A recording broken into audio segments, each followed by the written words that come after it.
Basting is a very important part of the quilting process. It makes sure that you have no puckers on the back of your quilt, and it really is very important because of the smaller throat of the machine. You need to roll it up and scrunch it in there, and so you need to make sure that at every moment of quilting, that whatever's under the needle is flat, so you know if you have it basted well that that's going to be your outcome.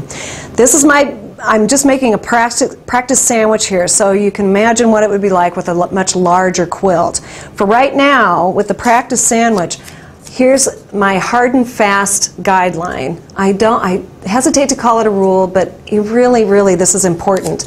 Your backing needs to be taut, not stretched. It's very, very important. If you stretch it and you pin your quilt top to it, and then you unfasten it from your tabletop, it will have built-in puckers, and it works because I've tried it. And so you really need to be careful about how much you pull on this backing. You want it to be just really flat and taut, but not stretched.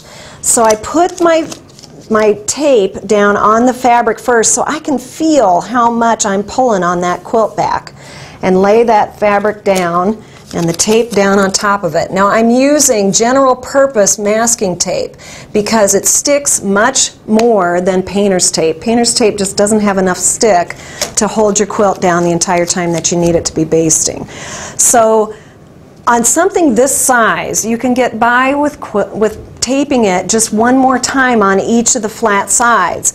So that gives you an idea on something that's much larger, how far apart that should be tacked down. Now, because this is on top of the table, I can use tape on all four sides. But if I had a quilt that was much larger and hung over the edges of a table, and most of the time the tables that I'm using have a smaller top on them, I like to use these office binder clips to attach the top to the table, and they're great because they're reusable, and it's really handy to just use something that is really fast to put on there and something I can reuse. But because this is on top of a table and this isn't really conducive to using those, we're just going to use tape today. So I'm putting this tape down on the fabric and just kind of feeling it to see how taut that it really is. And it's nice and I can't really move it. It's fastened very nicely down there. Then I lay my batting down on top of it. Now if your batting's already soft and flat, you do not need to worry about, ooh, we have a little thread here. This is a good time to use a lint roller to get any sort of threads or lint or anything off of your batting or even off of your backing, to make sure that, especially when you have a light fabric like this, it will show through. So any spare threads or lint or anything like that, you need to make sure that it's lint-free, thread-free, all that kind of good stuff. A lint roller is a good friend to have. So once you smooth this batting down, and this batting has some cotton in it, so it really adheres to that cotton fabric behind it. So it's pretty easy to lay it down flat. Now sometimes I use batting that comes right out of the package and it's rolled and it kind of has some bumps in it. That's the only time that I feel like I need to attach that batting down to the table surface or the backing. And these clips are really good for that. And I would just lay this down and flatten it out, put my clip on there and hold that down. But that's the only time that it really needs to be attached. It lays down there quite nicely all by itself. And then I lay my top on top of there. Now you want to make sure that you have backing and batting all the way on all four sides of this top.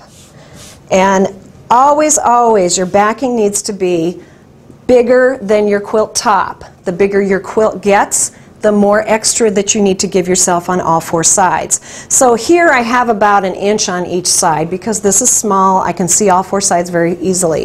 If I have something that's a large quilt, I would give myself 3 to 4 inches on each side, which means that your quilt back needs to be 8 inches bigger than your top.